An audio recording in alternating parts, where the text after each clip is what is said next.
Siempre digo que lo importante de crear una imagen de un deportista tiene que basar y centrar en los valores que ese deportista posee.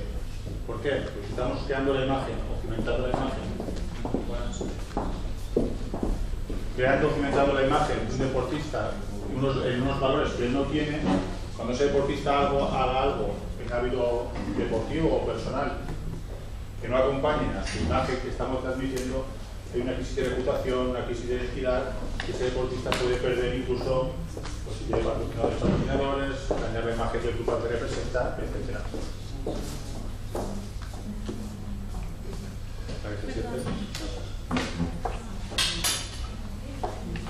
¿Qué es la marca personal deportiva? La definición. La marca personal deportiva se basa en gestionar la imagen del deportista basándose en los valores propios que el deportista posee para dotarle de un valor de futuro, un valor añadido que se pueda aprovechar en el futuro. ¿Esto qué significa? Que si yo soy un deportista, por ejemplo, de tenis, y tengo una relevancia social y mediática, voy a aprovechar el momento en activo para construirme mi imagen social, mi imagen personal y mi imagen profesional, que luego pueda explotarlo tanto en el medio plazo, que es mientras estás en activo, como después.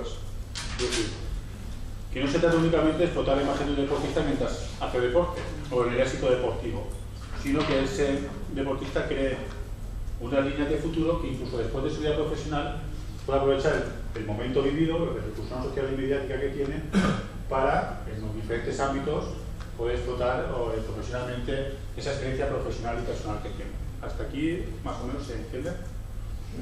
¿Qué pasa? Que ahora en la actualidad se está empezando a ver ya que la imagen de un deportista no solo se basa en el éxito deportivo o su época deportiva, ¿no?, mientras compite, sino que se puede aprovechar después.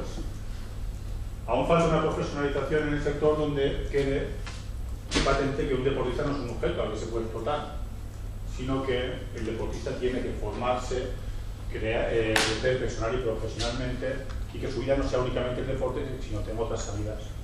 Porque si no pasa una serie de problemas, que hay deportistas que en el paso entre la vida en activo y su jubilación deportiva, digamos, cuando dejan de ser en activo, en psicología deportiva hay como un bajón, ¿no?, psicológico, en el cual pasa de estar aceptado, querido, amado por todos, a la más completa de las miserias, ¿no?, a tener esa repercusión social tan bajo y centrarte únicamente durante tu vida a hacer deporte, que luego, yo qué sé, no se hace nada más que deporte, ¿no?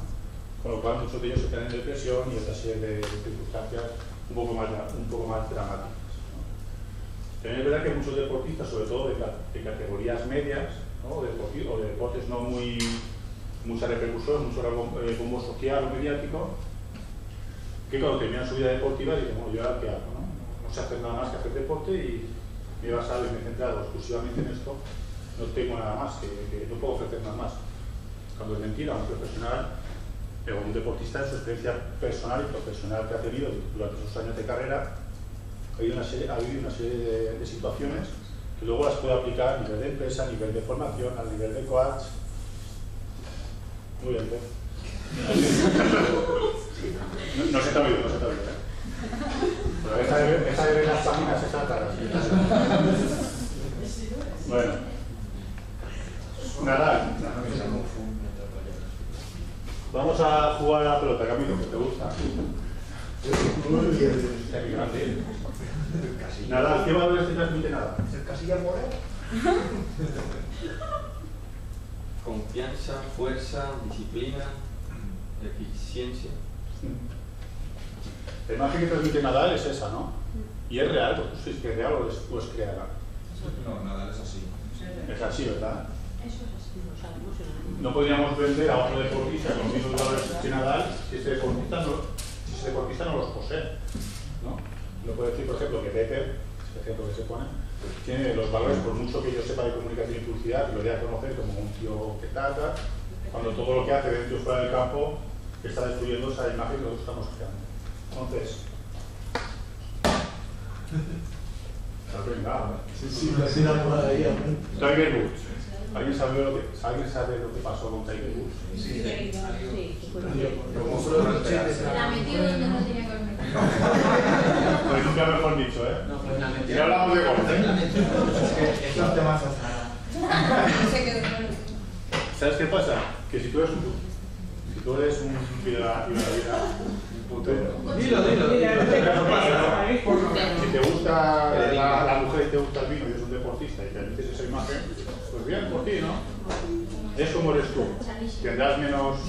Tendrás un tipo diferente de público, no tendrás patrocinadores, etc. Pero si yo transmito que soy un hombre de familia, que juego al golf, que tengo unos valores, etcétera, y de la noche a la mañana se sale que hay 200 mujeres diciendo que se han acostado con él, su reputación, su imagen y los valores, como no son reales, acaban destruyéndose, acaban volviendo en contra de él. Perdió patrocinadores, perdió imagen pública, perdió reputación, hay que hacer una campaña de limpieza de imagen de este chico. Es decir, si tú lo eres, no hay problema, pero no digas lo que no eres. Entonces, construir la imagen de un deportista no es vamos a hacer que todos sean como Nadal. Nadal solo hay uno, y a lo mejor hay 4 o 5 deportistas que se pueden asociar a esos valores, pero hay otros que no, y tienen otra serie de valores. Por ejemplo, Messi y Cristiano son muy diferentes en personalidad. Uno tiene un tipo de sponsors y patrocinadores y seguidores y otro tiene otro. Es decir, todos tenemos nuestro nicho, ¿no?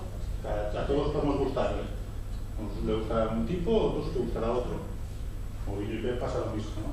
Otra cosa sea la reputación o la imagen que transmiten y sobre todo la aceptación por el público, ¿no? El público puede aceptar de una forma o de otra, pues siempre hay gente que nos va a querer. Entonces, lo importante, creo yo, que es construir y basar la imagen de marca desde los valores que el deportista posee. Porque Nadal, cuando tenía 18 años, se comportaba igual, fuera y dentro del campo, ¿no? Dentro del campo no. Era más agresivo. Además, yo al principio caía mal y todo. Porque cuando Nadal empezó, yo creo que su poesía por la edad ganaba un punto y empezaba a chillar y...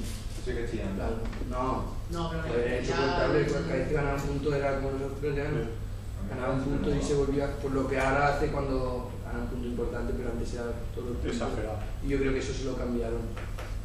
la evolución como persona se tiene que notar también. La evolución como persona se tiene que notar, las dos evolucionamos y profesionalmente no somos igual ahora que dentro de unos años, pero en esencia hay ciertos comportamientos que se mantienen y son los que hacen que tu imagen de marca sea sólida. Es decir, nada, a lo mejor pulió esos detalles, pero yo siempre lo he visto como una persona correcta, educada, con la cabeza más o menos centrada, y solamente cuando termine su carrera deportiva seguirá con esos mismos parámetros, que luego aplicará a otros sectores de su vida. Es decir, lo importante es que los valores sean la base que nos sustente la imagen, porque aparte, si no que pasa algo drástico, son inamovibles, es decir, es muy difícil que una persona cambie, puede evolucionar, pero es más complicado que una persona cambie su forma de los valores que tiene. Y esto es lo que se ha ido llevando hasta ahora. La excursión, son las 3 etapas, la de formación, que son los niños, la etapa posterior, que es la jubilación deportiva, y luego la etapa profesional, que es el corto y medio plazo, ¿no? De normal, los profesionales han ido o se han centrado únicamente en explotar esto, lo que es el medio plazo. O sea, tratar a los deportistas como objetos. No solo por parte de agentes, que son los que lo mueven, sacan dinero y fuera, sino también por la publicidad, los medios, los patrocinadores, las federaciones, utilizan el imagen de deportista porque siempre es bueno vincularse a él y luego ya, si te he visto no me acuerdo, y cojo al nuevo joven que vaya creciendo. Hay muchos deportistas que luego se quedan en anonimato, ¿no? La idea que tengo yo de trabajar la marca personal es que también sea crear desde el propio presente el futuro del deportista. Es decir, vamos a trabajar desde el presente tu futuro. Vamos a explotar a corto plazo, a medio plazo, pero también te vamos a dar herramientas y caminos para que a largo plazo también puedas tú tener una salida profesional